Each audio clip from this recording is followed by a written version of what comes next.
तो बच्चों आज हम देखने वाले हैं डीएनए का सचित्र वर्णन यानी कि डीऑक्सीराइबोस न्यूक्लिक अम्ल का हम सचित्र वर्णन देखने वाले हैं। ठीक, फिगर सहित इसका वर्णन देखेंगे, अच्छे से फिगर समझेंगे, इसको कैसे लिखना है डिटेल में वो भी सीखेंगे। ठीक, 5 नंबर का पूछा जाए तो कैसे लिखना है, अगर 3 नंबर में पूछा जाए तो कैसे लिखना है। ठीक, तो अच्छे से समझेंगे। ठीक, ये आपके एग्जाम में 97 से 98% चांस रहते हैं कि आपके एग्जाम में आता ही है, 5 नंबर में आता ही है। ठीक, तो इसे अच्छे तरीके से बेहतर ढंग से समझेंगे। ठीक, सबसे पहले इसका फिगर आप देख लें, फोन को सीधा करके या फिर टेढ़ा करके आप किसी भी तरीके से इसे देख सकते हैं।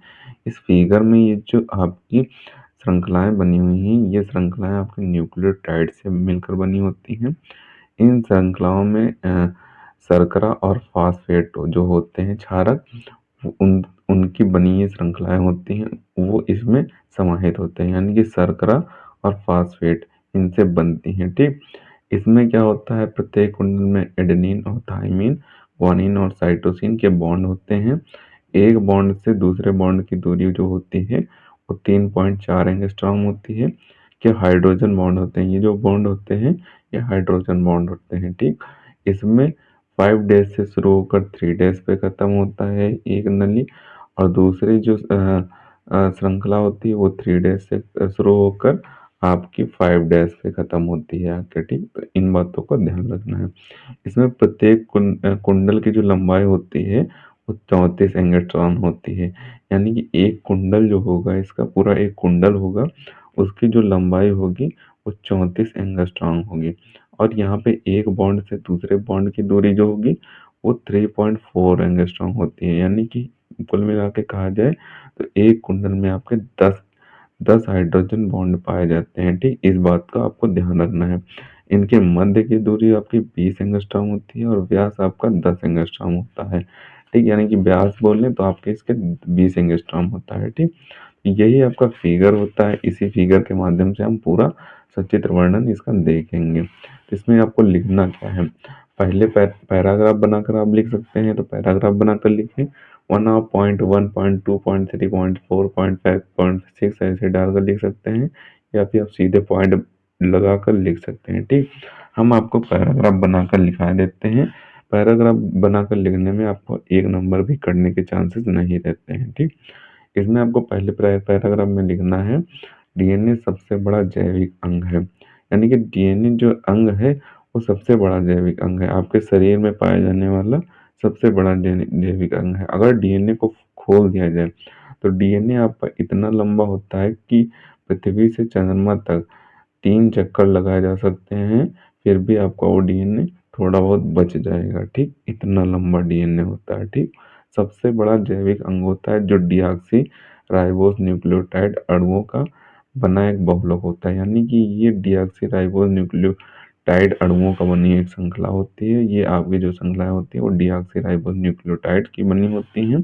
एक बहुलक होता है, यह आनुवंशिक लक्षणों को एक पीढ़ी से दूसरी पीढ़ी में पहुंचाने का कार्य करता है, यानी कि जो आपके आनुवंशिक लक्षण होते हैं, आनुवंशिक लक्षण बोले तो कौन कौन से, जैसे आप में बॉल्डनेस की शिकायत, यानी कि बाल झड़ने की शिकायत, ये आनुवंशिक लक्षण है। कोई बीमारी है, जैसे आपकी पीढ़ी के बाप या फिर दादा में कोई बीमारी है, तो वो बीमारी आप में भी आ जाती है, तो वो आनुवंशिक इसी डीएनए के कारण ही होता है।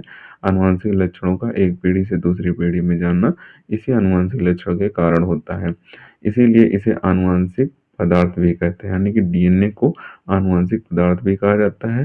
डीएनए की खोज सबसे पहले फ्रेडरिक मिशर ने 1869 ईस्वी में किया था, यानी कि जो डीएनए की खोज की गई थी वो फ्रेडरिक मिशर ने की थी 1869 ईस्वी में।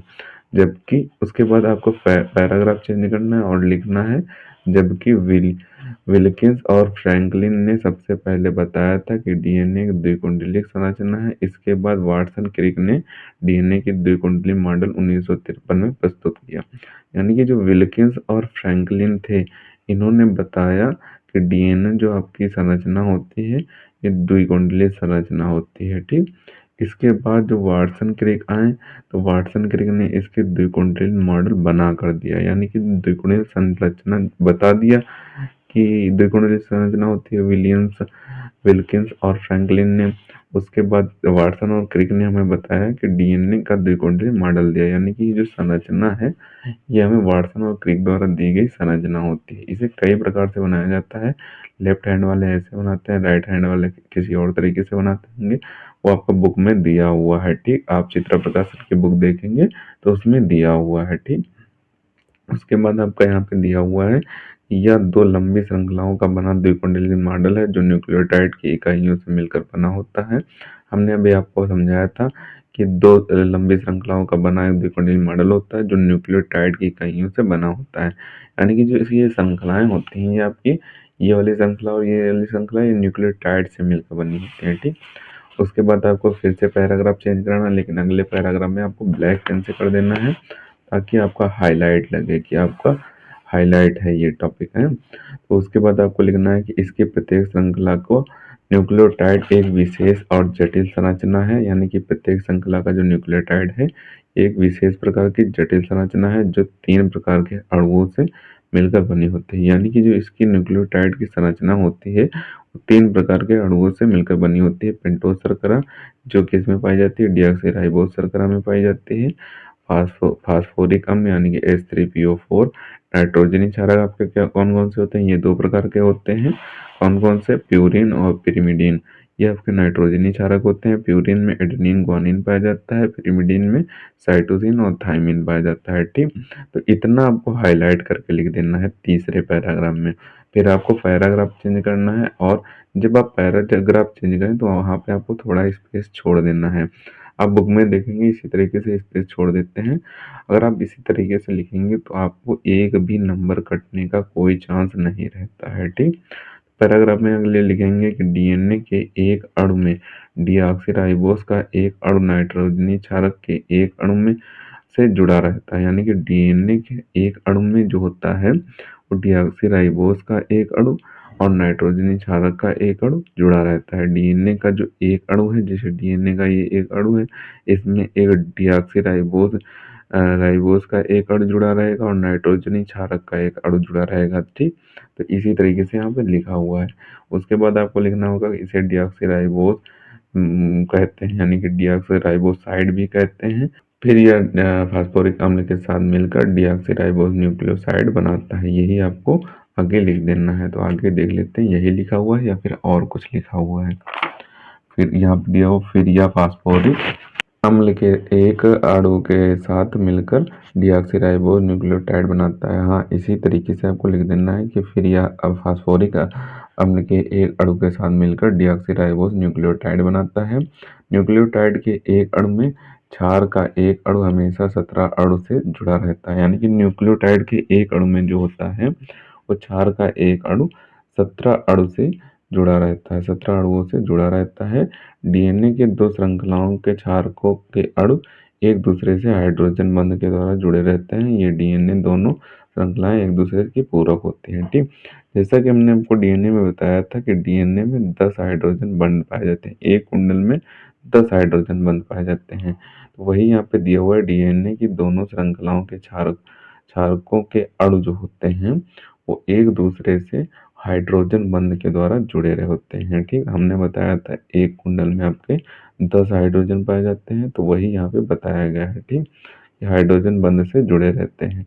उसके बाद आपको लिखना है कि ये डीएनए दोनों श्रृंखलाएं एक दूसरे की पूरक होती हैं। यानी कि जो डीएनए की दोनों श्रृंखलाएं होती हैं वो एक दूसरे की पूरक होती हैं, आपस में काटती हुई चलती हैं। ठीक, उसके बाद आपको पैराग्राफ चेंज करना है और लिखना है कि अर्थात एक श्रृंखला में फास्फोडाइएस्टर जिसे बोलते हैं लीकेज, यानी कि 3 डैश से 5 डैश की एक दिशा में तथा दूसरी श्रृंखला में 5 डैश से 3 डैश उल्टी दिशा में होते हैं। यानी कि जो एक श्रृंखला होती है जिसे फास्फोडाइजेस्टर बोलते हैं या फिर लीकेज बोलते हैं, वो 3 से 5 डैश में दिशा में, दूसरी श्रृंखला 5 डैश से 3 डैश में उल्टी दिशा में होते हैं। ठीक, इस प्रकार डीएनए एक सीढ़ी की तरह लगता है। यानी कि जो डीएनए होता है वो एक सीढ़ी नुमा संरचना लगती है जो आपकी 3 डैश से आपकी जाती है 5 डैश में। ये आपकी जो संरचना जाएगी आप देखते रहना, ये इधर जाएगी फिर इधर जाएगी, ये 5 डैश पे खत्म होती है।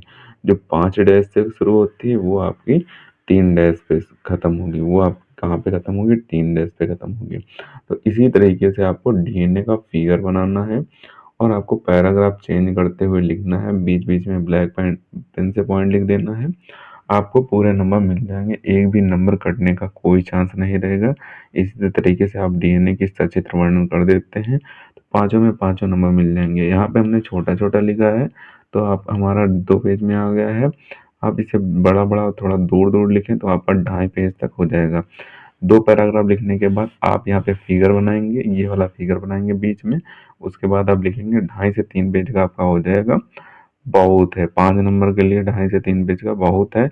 इतने में आपको 5 नंबर दे देगा एग्जामिनर, कोई भी एग्जामिनर बैठा होगा तो 5 नंबर दे देगा। बस आपको फिगर इसी तरीके से बनाना है और जिस तरीके से हमने लिखा है उस तरीके से भी आप लिख सकते हैं, वरना कई सारे टीचर्स ने पढ़ाया हुआ है यूट्यूब पे जिसमें आपको पॉइंट वाइज बताया गया है। ठीक, तो उस तरीके से भी आप लिख सकते हैं। ठीक, तो यहाँ पे अब हम आपको इनके स्क्रीनशॉट दे देते हैं, आप स्क्रीनशॉट कर लें और इसे आपको बेहतर ढंग से एक दो बार लिख कर प्रैक्टिस कर लेना है ताकि आपको हमेशा के लिए तैयार हो जाए। ठीक, तो हम आपको स्क्रीनशॉट दे देते हैं। तो सबसे पहले तो आप यहाँ पे इतने पार्ट का स्क्रीनशॉट कर लें। अब यहाँ पे आप अगले पार्ट का स्क्रीनशॉट कर लें और अब आप यहाँ पे अगले पार्ट का स्क्रीनशॉट कर लें। इसके बाद जो नीचे पार्ट दिया गया उसका भी आप स्क्रीनशॉट कर लें।